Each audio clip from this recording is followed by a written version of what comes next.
Hello, എല്ലാവർക്കും എൻ്റെ പുതിയൊരു വീഡിയോയിലോട്ട് സ്വാഗതം. അപ്പോൾ ഇന്ന് നമ്മൾ ഒരു സ്ഥലം വരെ പോവാണ്.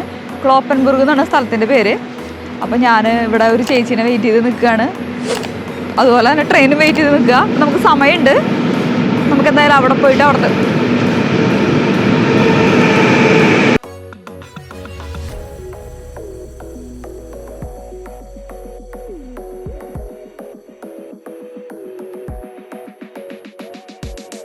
അപ്പോൾ നമ്മളിന്ന് പോകുന്നത് ക്ലോപ്പൻബർഗിൽ ഒരു പള്ളിയുണ്ട്. അപ്പോൾ പള്ളിയിലേക്കാണ് നമ്മൾ പോകണം കേട്ടോ. നാളെ എൻ്റെ വെഡിങ് ആനിവേഴ്സറിയാണ്. അപ്പോൾ അത് വിചാരിച്ചിട്ട് ഞങ്ങൾ ഇന്ന് പോകാമെന്ന് വിചാരിച്ചു. അപ്പോൾ നമ്മൾ മാത്രമല്ല, നമ്മുടെ കൂടെ ഒരു ഫാമിലി ഉണ്ട്. ചേച്ചിയും ചേട്ടനും എത്തിയിട്ടില്ല. അപ്പോൾ ഞങ്ങൾ വെയിറ്റ് ചെയ്തിരിക്കുകയാണ്. അപ്പോൾ നമുക്ക് ഇവിടുന്ന് ഞങ്ങളിപ്പോൾ റെയിൽവേ സ്റ്റേഷനിലാണ്, മെയിൻ റെയിൽവേ സ്റ്റേഷനിലാണ് കേട്ടോ, ബ്രിമണിൻ്റെ. അപ്പോൾ നമുക്ക് ഇവിടുന്ന് എന്തായാലും ഒരു 2 മണിക്കൂറിനെക്കാട്ടും മേലെ ടൈമുണ്ട്. പിന്നെ ഒന്ന് മാറി കയറണം. അപ്പോൾ നമുക്ക് എന്തായാലും അവിടെ പോയിട്ട് വിശേഷങ്ങൾ കാണാം.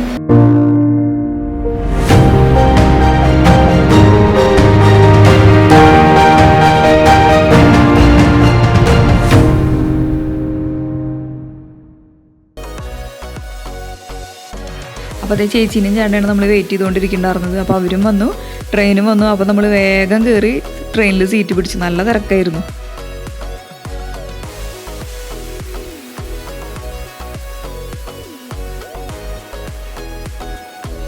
അപ്പം ഞാൻ പുറത്തിറങ്ങിയിട്ട് ഭയങ്കര സംസാരവും കാര്യങ്ങളൊക്കെ ആയിരുന്നു. പക്ഷേ ഒന്നും ഇതിൽ വന്നില്ല എന്നുള്ളതാണ് സത്യം. ഞാനാന്ന് വെച്ചിട്ടുണ്ടെങ്കിൽ മൈക്ക് ട്രെയിനിൽ ഭയങ്കര തിരക്കായത് കാരണം ഞാനത് ഊരി ബാഗിൽ വെച്ചിട്ടുണ്ടായിരുന്നു. അപ്പം ഞങ്ങൾക്ക് വന്നിറങ്ങിയ സമയത്ത് ട്രെയിൻ ഓൾറെഡി ലേറ്റായ കാരണം കൊണ്ട് നമുക്ക് കണക്ഷൻ ഉണ്ടായിരുന്ന ട്രെയിൻ അവർ ക്യാൻസൽ ചെയ്തു. അപ്പോൾ അത് കാരണം ഞങ്ങൾക്ക് 1 മണിക്കൂർ സമയം ഉണ്ടായിരുന്നു. അപ്പോൾ ഞങ്ങളിപ്പോൾ ഓൾഡൻബർഗ് എന്ന് പറഞ്ഞ സ്ഥലത്താണ് നിൽക്കണം. അപ്പോൾ ഞങ്ങൾ വിചാരിച്ചു ജസ്റ്റ് എന്നാൽ ഓൾഡൻബർഗിൻ്റെ സിറ്റിയൊക്കെ എങ്ങനെയുണ്ടെന്നൊന്ന് കാണാമെന്ന് വിചാരിച്ച് അങ്ങനെ ഞങ്ങളൊന്ന് നടന്നുകൊണ്ടിരിക്കുക. അപ്പോൾ നമ്മുടെ കൂടെയുള്ളത് ഷീബ ചേച്ചിയും ജിനേഷ് ചേട്ടനാണ്. ഷീബ ചേച്ചിയാണ് എൻ്റെ അടുത്ത് പറഞ്ഞത് ഇങ്ങനെ ഒരു പള്ളി ഉണ്ടെന്ന്. അപ്പോൾ ഇതിലവർ ഇൻട്രൊഡ്യൂസ് ചെയ്യണതെല്ലാം ഞാൻ മൈക്ക് എടുക്കാത്ത കാരണം കൊണ്ടൊന്നും പെട്ടില്ല കേട്ടോ. ഈ ഓൾഡൻബർഗ് പണ്ടത്തെ ഒരു സിറ്റിയാണ് കേട്ടോ. അപ്പോൾ ഞങ്ങൾ അധികം ഒന്നും കാണാൻ പറ്റിയില്ല. നമ്മൾ ട്രെയിൻ ക്യാൻസലായ ടൈമിലാണല്ലോ ജസ്റ്റ് ഒന്ന് കാണാൻ ഇറങ്ങിയത്. അപ്പോൾ കണ്ട വരെ നല്ല കുഴപ്പമുണ്ടായിരുന്നില്ല. അപ്പോൾ ഇനിയൊരു ദിവസം ഞങ്ങൾ കാണാൻ വരാമെന്ന് വിചാരിക്കണം. ഇപ്പോൾ ഞങ്ങൾ പെട്ടെന്ന് പള്ളിയിൽ പോകാൻ വേണ്ടി തീരുമാനിച്ചിട്ട് ജസ്റ്റ് ഇറങ്ങിയതല്ലേ. അപ്പോൾ ഇനിയൊരു ദിവസം വിശദമായിട്ട് കാണാമെന്ന് വിചാരിക്കുന്നുണ്ട്. മാത്രമല്ല നമുക്ക് ബ്രിമണിൻ്റെ അടുത്ത് തന്നെയാണ് ഓൾഡൻബർഗ്. അപ്പോൾ ഒരു ദിവസം പോകുമ്പോൾ നമുക്ക് വിശദമായിട്ട് കാണാം. ഫോട്ടോസൊക്കെ എടുക്കാൻ പറ്റിയ നല്ല സ്ഥലങ്ങളൊക്കെ ഉണ്ടായിരുന്നു. അപ്പം ഞങ്ങൾ കുറച്ച് ഫോട്ടോസൊക്കെ എടുത്ത് പിന്നെ ഞങ്ങൾക്ക് ട്രെയിൻ വരാറായപ്പോൾ ഞങ്ങൾ വേഗം ഓടിപ്പോയി.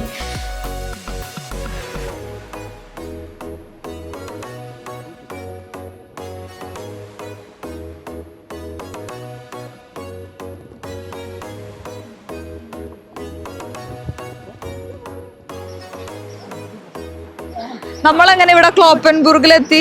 പക്ഷേ ഞങ്ങൾ ഫുഡ് കഴിച്ചിട്ട് പള്ളിയിലേക്ക് കുറച്ച് നടക്കാനുണ്ട്. അപ്പം ഞങ്ങൾ വിചാരിച്ചു ആദ്യം ഫുഡ് കഴിച്ച് കുറച്ച് എനർജി ഒക്കെ ആയതിന് ശേഷം നടക്കാമെന്ന് വിചാരിച്ചു.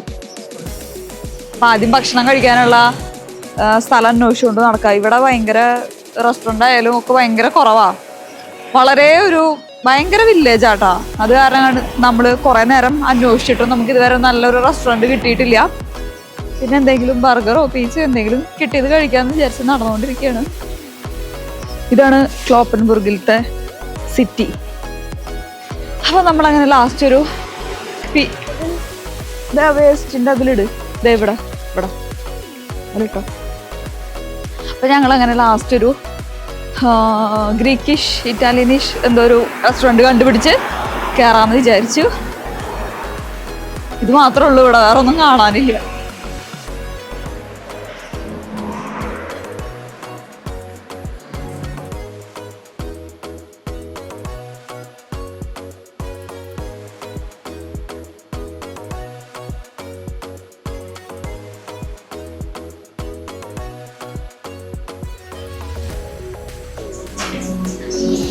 ഞങ്ങളങ്ങനെ ഫുഡ് കഴിക്കാമെന്ന് വിചാരിച്ചത് ഇവിടെ റെസ്റ്റോറൻറ്റിൽ കയറി. നല്ല അടിപൊളിയാട്ടോ. കുറേ ഡെക്കറേഷനൊക്കെ ചെയ്ത് വെച്ചിട്ടുണ്ട്. ഇവിടെ നോക്ക് വലിയൊരു വൈൻ ബോട്ടിലൊക്കെ ഇരിക്കുന്നുണ്ട്.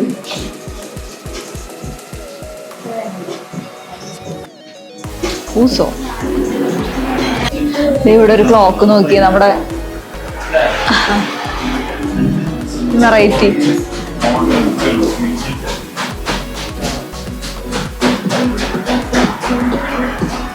പാസ്ത ഇട്ട് വെച്ചിരിക്കണം കേട്ടോ ഇതില്.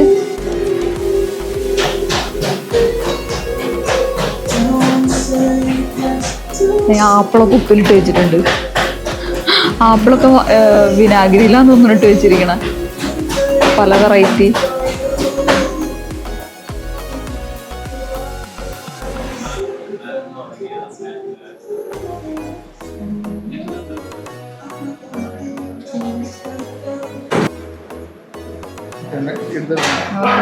നമ്മൾ ഓർഡർ ചെയ്ത ഫുഡെല്ലാം വന്നു.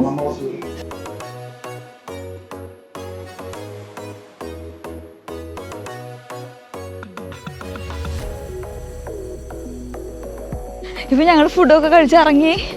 ഇനി കുറച്ച് നടക്കാനുണ്ട്. ഇവിടുന്ന് പറഞ്ഞ പോലെ ബസ്സൊന്നും ഇല്ല.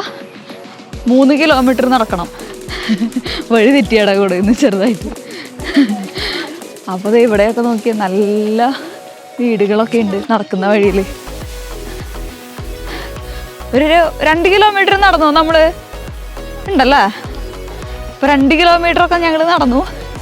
ഇനിയുണ്ട് 1 കിലോമീറ്റർ. ഞങ്ങൾ കഴിച്ച ഫുഡൊക്കെ ദഹിച്ച്. ഇനി പള്ളിയിൽ അവിടെ എത്തുമ്പോൾ വല്ല കടയുണ്ടോയെന്ന് നോക്കാം നമുക്ക് കഴിക്കാൻ. കുറേ ദൂരം നടക്കാണ്ടെങ്കിലും നമ്മൾ ഈ ഇതുപോലെ ഷോർട്ട് കട്ട് വഴിയൊക്കെ പോകണ കാരണം കൊണ്ട് നല്ല അടിപൊളി വീടുകളൊക്കെ ഉണ്ടായിരുന്നു കാണാൻ. പിന്നെ ഇതുപോലെ കുളമൊക്കെ ഇടയിൽ വരുന്ന കാരണം കൊണ്ട് അങ്ങനെ അതൊക്കെ കണ്ട് പതുക്കെ പോയ കാരണം കൊണ്ട് അവിടെ എത്തിയതറിഞ്ഞില്ല. ഈ കുളത്തിൽ ഒരുപാട് പേര് അവിടെ ഇവിടെ ഇരുന്നിട്ട് ചൂണ്ടയിടുണ്ടായിരുന്നു.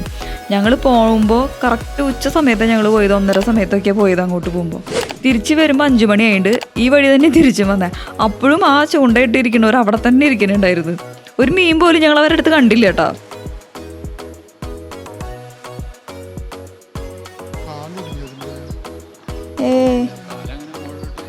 ഹലോ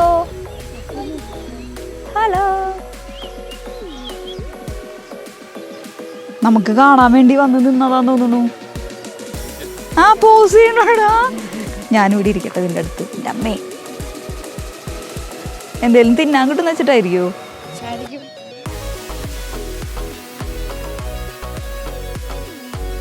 അപ്പൊ നമ്മളങ്ങനെ നടന്ന് ലാസ്റ്റ് പള്ളിയുടെ അവിടെ എത്തി. അപ്പോൾ ഈ പള്ളിയിലേക്ക് ഞങ്ങൾ വരാനുള്ളൊരു കാരണം എന്താണെന്ന് വെച്ചിട്ടുണ്ടെങ്കിൽ, ഈ പള്ളിയിലേക്ക് ഞങ്ങൾ വരാനുണ്ടായ കാരണം എന്താണെന്ന് വെച്ചിട്ടുണ്ടെങ്കിൽ, ഇവിടുത്തെ ഒരു ക്ലോപ്പൻബർഗ് എന്ന് പറയുന്ന സ്ഥലത്തെ ഒരു പ്രസിദ്ധമായിട്ടുള്ളൊരു പള്ളിയാണിത് കേട്ടോ. ഈ ബാക്കിൽ കാണുന്നതാണ് പള്ളി. ഇനി ഇതിൻ്റെ തൊട്ടപ്പുറത്ത് ഞാൻ കാണിച്ചു തരാം. ഇതാണ് പള്ളി, ക്ലോപ്പൻബർഗിലത്തെ ഞാൻ പറഞ്ഞ പള്ളി. പിന്നെ ഇതിൻ്റെ തൊട്ടടുത്ത് ആ കാണുന്നത് അന്തോണീസ് പുണ്യാളൻ്റെ ചാപ്പൽ. ഇത് നമ്മുടെ മാതാവിൻ്റെ ഒരു ചാപ്പലുണ്ട്. ഇതിലേക്കാണ് ഞാൻ മെയിനായിട്ട് വന്നത്. കാരണം ഞാൻ ഇവിടെ തന്നെ പോയാം. അപ്പോൾ ഈ ചാപ്പലിലേക്കാണ് ഞാൻ മെയിനായിട്ട് വന്നത്. കാരണം ഞാനിവിടെ എക്സാം ഇരുന്ന് പറയട്ടെ. അപ്പം ഞാനിവിടെ എക്സാം എഴുതിയ സമയത്ത് ഇങ്ങനെ ശിവ ചേച്ചി ഉണ്ടല്ലോ നമ്മുടെ കൂടെ വന്നത്. ചേച്ചി ഇങ്ങനെ അടുത്ത് ഞാനിങ്ങനെ പറഞ്ഞു, ഞാൻ ജയിക്കാവോ എക്സാമിന്, എനിക്ക് ഭയങ്കര ടെൻഷനാവാന്ന് പറഞ്ഞു. അപ്പോൾ ചേച്ചി കറക്റ്റ് ആ സമയത്ത് എൻ്റെ അടുത്ത് പറഞ്ഞു, നീ പേടിക്കണ്ട, ഞാൻ ഈ പള്ളിയിലേക്ക് ചേച്ചി പോകുന്നുണ്ട്. അപ്പോൾ എനിക്ക് ഈ പള്ളിനെ കുറിച്ച് അറിയില്ലായിരുന്നു കേട്ടോ. അപ്പോൾ ഞാനിങ്ങനെ ഈ പള്ളിയിലേക്ക് പോകുന്നുണ്ട്. അപ്പോൾ ഇവിടെ ഒരു പ്രത്യേകത എന്താണെന്ന് വെച്ചിട്ടുണ്ടെങ്കിൽ, ആ ചാപ്പലിൻ്റെ ഉള്ളിൽ ഒരു കുടം വെച്ചിട്ടുണ്ട്.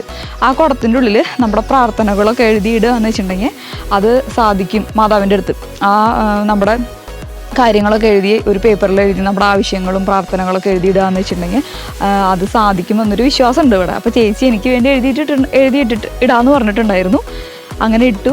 അപ്പോൾ ഞാൻ പറഞ്ഞു, നമ്മൾക്ക് എന്നിട്ട് എക്സാം എല്ലാം കഴിഞ്ഞ് റിസൾട്ട് വന്നിട്ട് നമുക്കൊരു ദിവസം പോകാമെന്ന് പറഞ്ഞിട്ട് ഞങ്ങൾ അങ്ങനെ പ്ലാൻ ചെയ്തിട്ടാണ് ഞങ്ങൾ ഇങ്ങോട്ട് വന്നത്.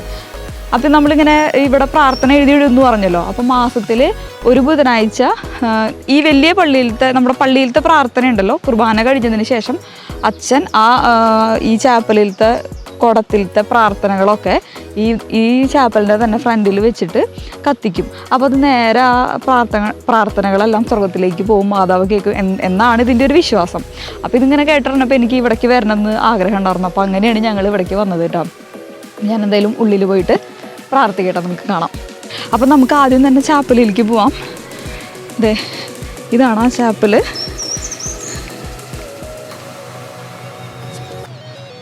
അപ്പോൾ നമുക്ക് എന്തായാലും ആദ്യം കയറി നോക്കാം.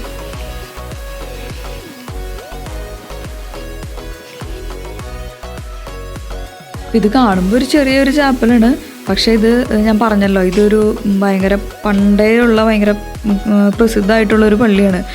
മാത്രമല്ല ഒരു പിൽഗ്രിം സെൻറ്റർ കൂടി. അതുകൊണ്ട് തന്നെ പല സ്ഥലങ്ങളിൽ നിന്നുള്ള ആൾക്കാർ ഇങ്ങോട്ട് വരാറുണ്ട്.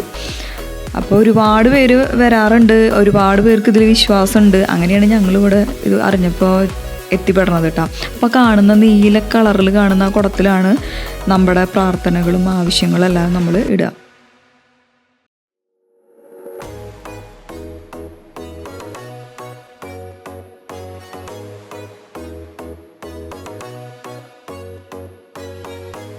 പിന്നെ നമ്മളവിടെ നിന്ന് മെഴുതിരിയൊക്കെ കത്തിച്ചിട്ട് നമ്മുടെ ഈ പള്ളിയിലേക്ക് നമ്മൾ വന്നു.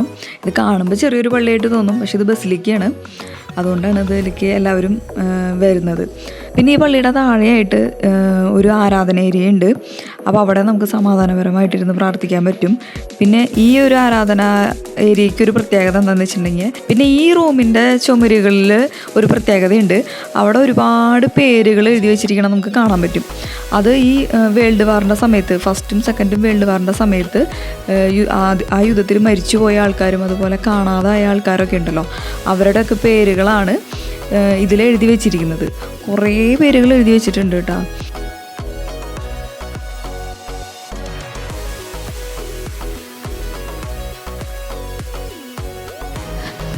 അപ്പം നമ്മൾ പള്ളിയിൽ നിന്ന് ഇറങ്ങി ഇവിടെ നമുക്ക് വേറൊരു സംഭവമുണ്ട്. ഇവിടെ ഒരു മതിൽ പോലെ കെട്ടി വെച്ചിരിക്കുന്നുണ്ട്.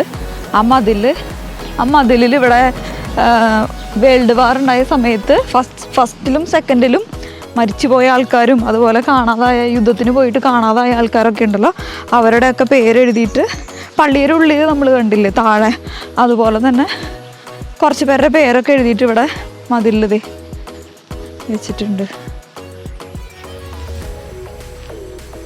കാണാൻ പറ്റുന്നുണ്ടോ? അറ്റം വരെ ഉണ്ട് മതിൽ ചുറ്റും.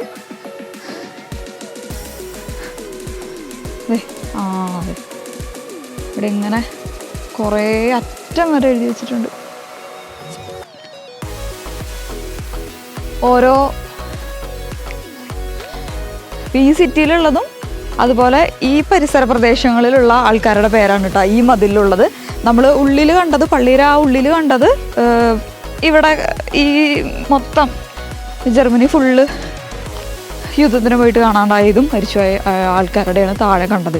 ഈ മതിലുള്ളത് ഇവിടെയുള്ള ഈ പരിസര പ്രദേശത്തുള്ള ആൾക്കാരുടെ, ഈ വില്ലേജിലുള്ളവരുടെയൊക്കെയാണ്. നമുക്ക് ഈ വശത്തേക്ക് ബസ്സില്ലാത്ത കാരണം ഒരു 3 കിലോമീറ്റർ നമുക്ക് അവിടെ നിന്ന് നടക്കേണ്ട വന്നു. ഇനി തിരിച്ചും നമുക്ക് നടക്കണം.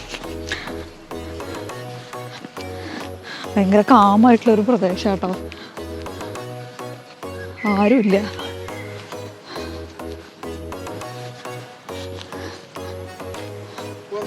പോവാം. അപ്പം ഞങ്ങൾ പള്ളിയിലൊക്കെ പോയി ഇപ്പോൾ വന്നോളൂ കേട്ടോ വീട്ടിൽ. ഒരുപാട് നടക്കാനുണ്ടായിരുന്നല്ലോ, അപ്പോൾ ഭയങ്കര ടയർഡായി പോയി നമ്മൾ. പിന്നെ നല്ല പള്ളിയായിരുന്നു. നടക്കാനുള്ളതാണ് ആകെ ഒരു പ്രശ്നമുള്ളത്. കാറൊക്കെ ഉണ്ടെന്ന് വെച്ചാൽ നമുക്ക് പെട്ടെന്ന് പോയി വരാൻ പറ്റും. ഇത് റെയിൽവേ സ്റ്റേഷൻ ക്ലോപ്പൻബുർഗിൽ ഇറങ്ങിയതിന് ശേഷം നമുക്ക് ഒരു 3 കിലോമീറ്റർ അങ്ങോട്ടും നടക്കാനുണ്ട് പള്ളിയുടെ അവിടേക്ക്. ബസ്സില്ല, തിങ്കൾ മുതൽ വെള്ളി വരെ ബസ്സുണ്ട്, ശനിയും ഞായറും ഒറ്റ ബസ്സില്ല ആ വഴിക്ക്. അപ്പോൾ പിന്നെ നമുക്ക് നടക്കാണ്ട് രക്ഷയില്ലല്ലോ. പിന്നെ അതുപോലെ തന്നെ തിരിച്ച് അവിടെ നിന്ന് ഇങ്ങോട്ടും നടന്നു. പിന്നെ നമ്മുടെ കയ്യിൽ ബാഗൊക്കെ ഉള്ള കാരണം, ഇപ്പോൾ സമ്മറായില്ലോ, അപ്പോൾ പിന്നെ നമുക്ക് ബാഗും വെള്ളവും അതൊക്കെ ഉള്ള കാരണം കൊണ്ട് വെയിറ്റും ഉണ്ട്. അങ്ങനെ കുഴപ്പമില്ല, നടന്നു. അങ്ങനെ ഭയങ്കര ടയർഡായി പോയി, കുഴപ്പമില്ല. ഇപ്പം ഞങ്ങൾ തിരിച്ച് വരുമ്പോൾ ട്രെയിനിലെല്ലാം ഭയങ്കര തിരക്കായിരുന്നു. പിന്നെ നടന്ന് ക്ഷീണിച്ച കാരണം കൊണ്ട് വീഡിയോ വൈൻഡപ്പ് ചെയ്യാൻ മറന്നു പോയി. അപ്പം ഞാൻ വിചാരിച്ചു എന്തായാലും വീട്ടിൽ വന്നിട്ട് പറയാമെന്ന് വിചാരിച്ചു. പിന്നെ ആർക്കെങ്കിലും ആ പള്ളിയിലേക്ക് പോകണമെന്ന് താല്പര്യമുള്ളവരാണെന്ന് വെച്ചിട്ടുണ്ടെങ്കിൽ ഞാൻ അതിൻ്റെ ഡീറ്റെയിൽസൊക്കെ ഞാൻ താഴെ കൊടുക്കാം. അപ്പോൾ താല്പര്യമുള്ളവരാണെന്ന് വെച്ചിട്ടുണ്ടെങ്കിൽ പോയി കണ്ടു നോക്കും, നല്ല പള്ളിയാണ്. ഞാൻ എൻ്റെ ആഗ്രഹങ്ങളൊക്കെ ഞാൻ മാതാവിൻ്റെ അടുത്ത് പറഞ്ഞിട്ടുണ്ട്. നടക്കുന്നുള്ള പ്രതീക്ഷയിൽ ഞങ്ങൾ കാത്തിരിക്കണു. അങ്ങനെ അപ്പോൾ നമുക്ക് എന്തായാലും പുതിയൊരു വീഡിയോയിൽ കാണാം. ബൈ.